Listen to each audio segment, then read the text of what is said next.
Bismillahirrahmanirrahim.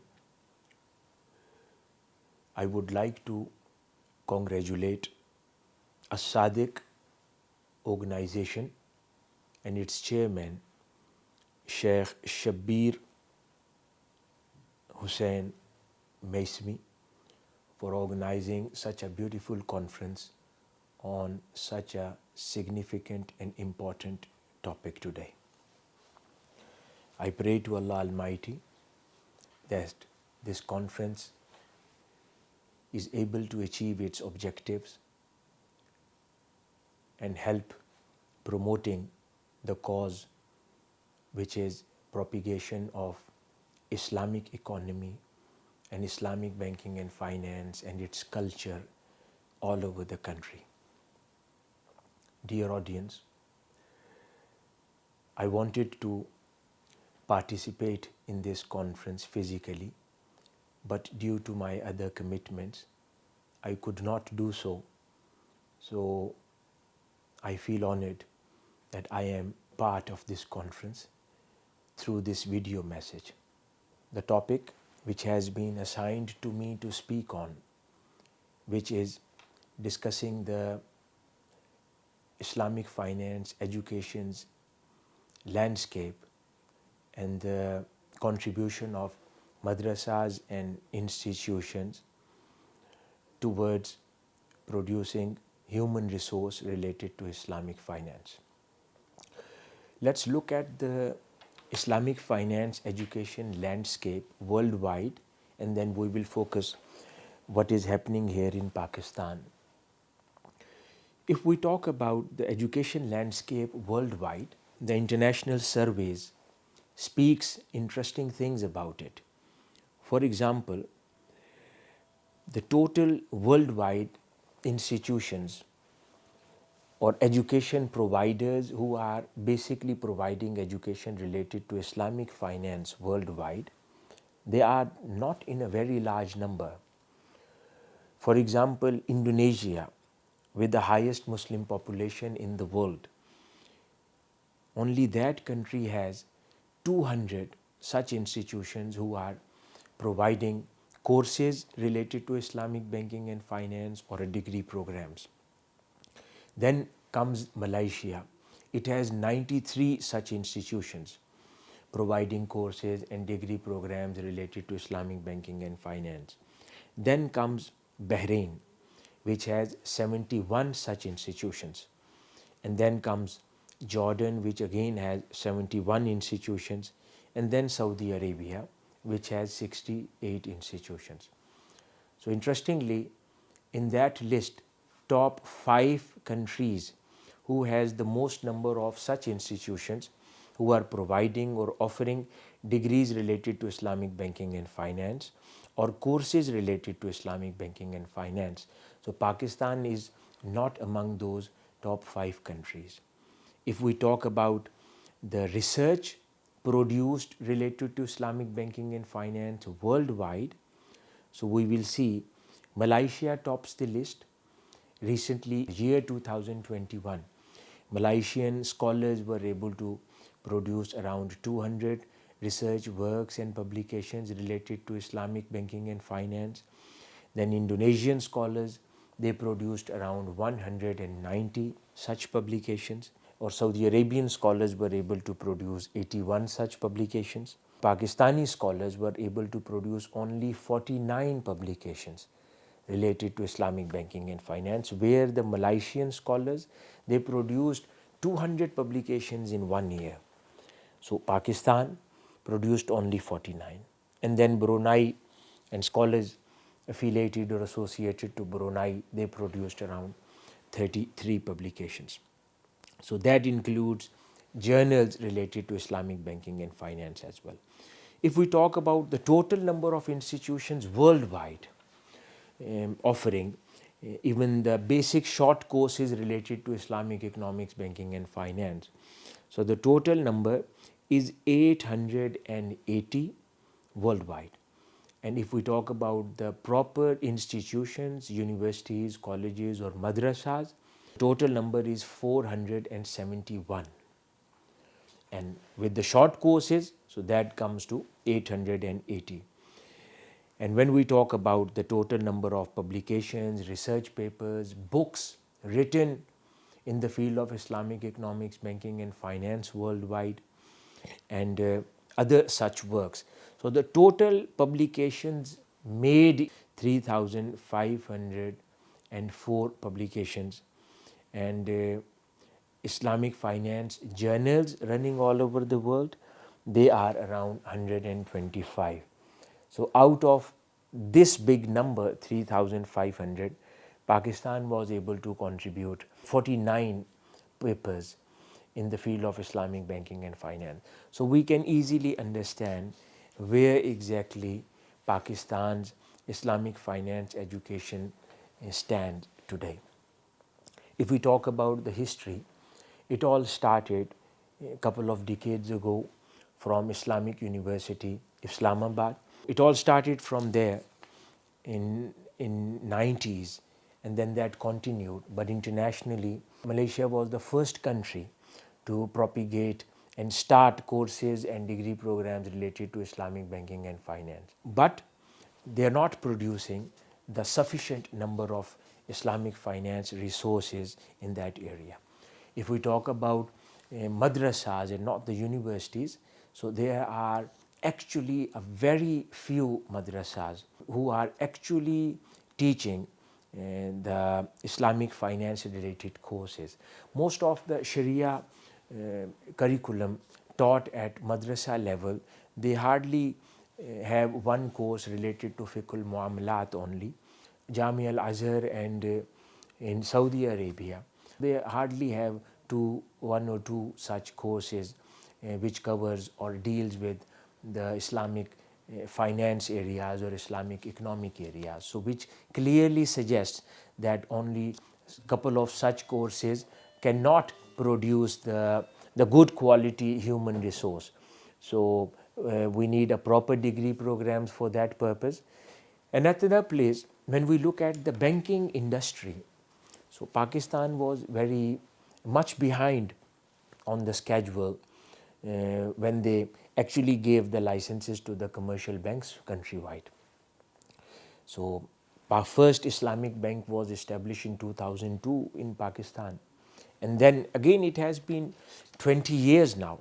The industry actually needs a good number of human resource who could deal with the Islamic finance and who could develop the Islamic financial products.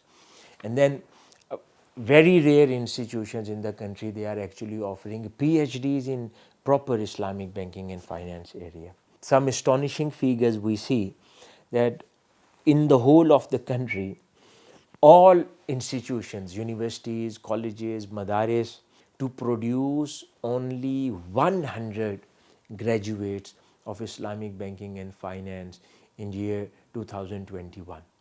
And the same ratio we can see in other years as well. So this gives us little understanding that what is exactly happening in Islamic finance education industry. Now let's talk about some issues we all are facing. One of the major issue is classificatory courses which are being offered at various degree programs offered by various universities in Pakistan and abroad. The second major issue we face, the industry face, is basically the divide. For example, there is a big number of graduates who come basically from the Sharia side. They don't have a general finance background or understanding. So they come from the Sharia side and then they do a couple of certifications related to Islamic banking and finance, and then they start serving in the industry. The third important issue which we all face, even within the country, we have madrasas, education boards, Sharia boards related to different school of thoughts.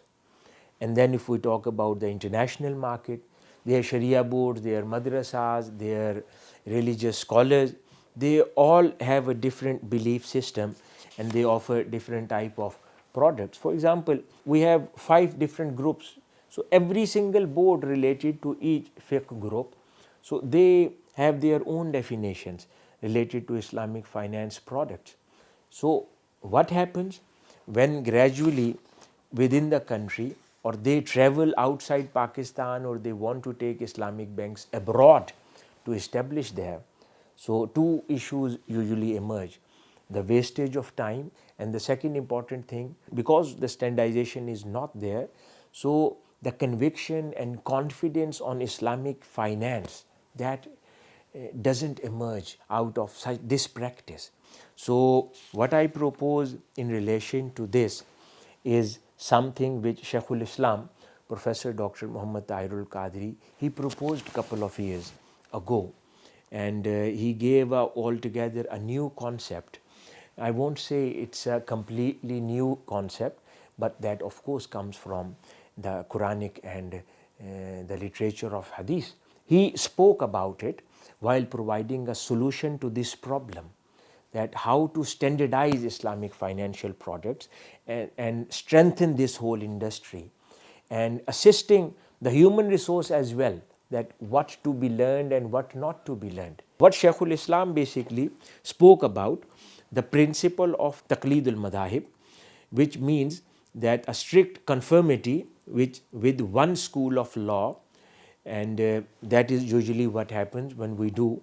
Then he brought a lot of examples from the history and from the Quranic traditions and the traditions of Holy Prophet sallallahu alaihi wasallam, and he gave an alternative to this taqleedul madhab while talking about Islamic financial products and the matters related to international nature.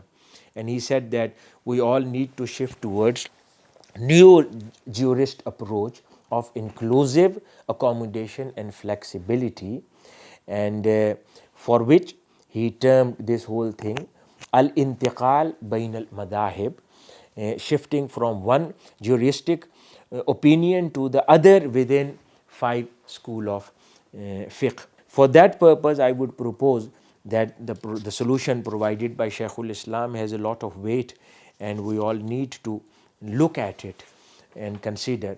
And for that, who can do that?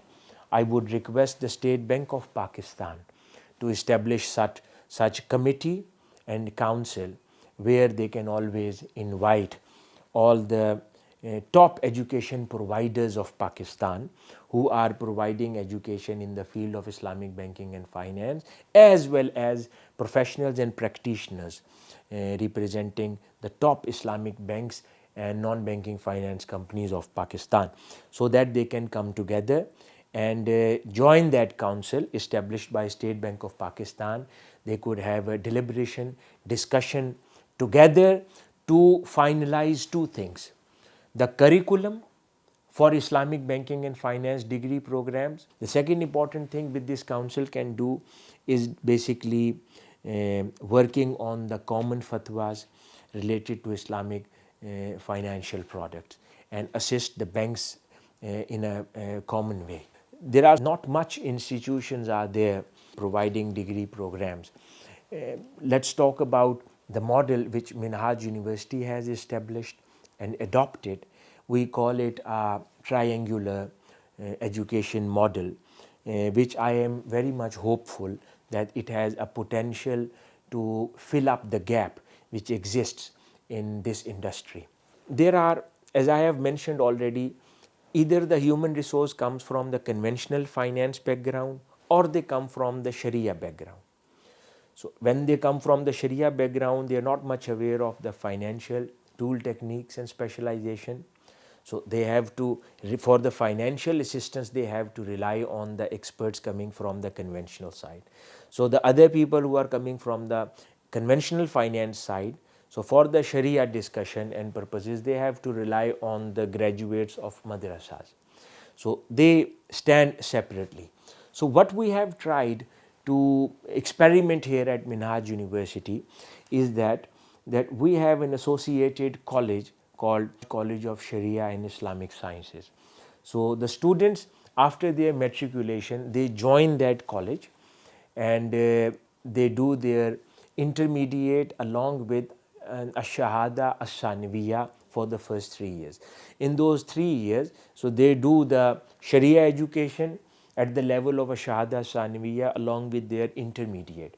As soon they finish their intermediate along with the Shahada Sanawiya, they come to Minhaj University, which is another institution, again run by Minhajul Quran International. So they come to Minhaj University and they join the Islamic Banking and Finance department at Minhaj University, Lahore, which is a very comprehensive department. So they start their BS Islamic Banking and Finance 4 years program there. So now what they do, in the evening they continue their Shahada Al-Aliyah after a Shahada Sanawiya, and at the same time in the daytime they continue their BS Islamic Banking and Finance. In the next 4 years, as soon they finish BS Islamic Banking and Finance, their Shahada Al-Aliyah is also completed. And then here they enter into the MS or MPhil program of Islamic Banking and Finance, and at the same time they join the evening program at the college, which is called a Shahada Al-Alamiyah. So in 2 years time they finish a Shahada Al-Alamiyah, and here their MPhil Islamic Banking and Finance is also completed. And now they have a good specialization in both areas, 7-8 years of studies in proper Sharia education along with Islamic Banking and Finance. And now they are even ready to proceed towards their PhD in Islamic Banking and Finance, which is also again offered here at Minhaj University, Lahore. During their 6-8 years at Minhaj, so they are continuously asked to stay associated with the software house at Minhaj University, Lahore, where continuously they do their internships for the awareness and understanding of financial technology. Alhamdulillah, we have already the first couple of badges they have been produced, and now they are serving in various banks of Islamic banks of Pakistan. So the kind of lot Minhaj University has been able to produce so far, they come with the 3 specializations altogether: Sharia specialization, the financial specialization, as well as software related technical and fin technology specialization. So I see this triangular model of Minhaj as a solution to deal with this problem and the gap. So in the end, to summarize what I have been suggesting through this talk is basically, when we look at the landscape, so that tells us we are not producing sufficient amount of human resource. Why? Sufficient amount of institutions are not there. Only in Punjab, I believe, Minhaj is the only PhD providing or offering in university in Islamic Banking and Finance. This is a province of 12 crores, and only one university is providing and offering a degree in Islamic Banking and Finance. Same is the case with the province of KPK. Same would be the case for Sindh and couple of other. So you can easily imagine that for the country of 22 crore population, how many institutions are producing Islamic finance graduates. So the first problem is this. Second, the good quality researchers are not there. We can understand that by the figures I have quoted in the beginning of my talk. What we need to do, 2 important things: to resolve some issues related to standardization and curriculum. So State Bank of Pakistan needs to establish a full-fledged council where both sides are invited, education side as well as the industry side. So there is always a gap. So it's better to have one council where educationists and as well as the experts from the banks, they all come together, they join that council to develop the curriculum, as well as they talk about the standardization of Islamic financial products. And for that purpose, I have proposed the Shaykhul Islam's philosophy of intiqal bain al-madahib. And the third important thing, what kind of human resource we need to produce and how. I have suggested Minhaj triangular model, which we have adopted in last many years, and we have found it very successful. So these were few suggestions which I wanted to make through this beautiful platform of yours. And in the end, I would again like to congratulate the organizers of this conference as well as the chairman of a Sadiq organization. Thank you very much. Wassalamu alaikum wa rahmatullahi wa barakatuh.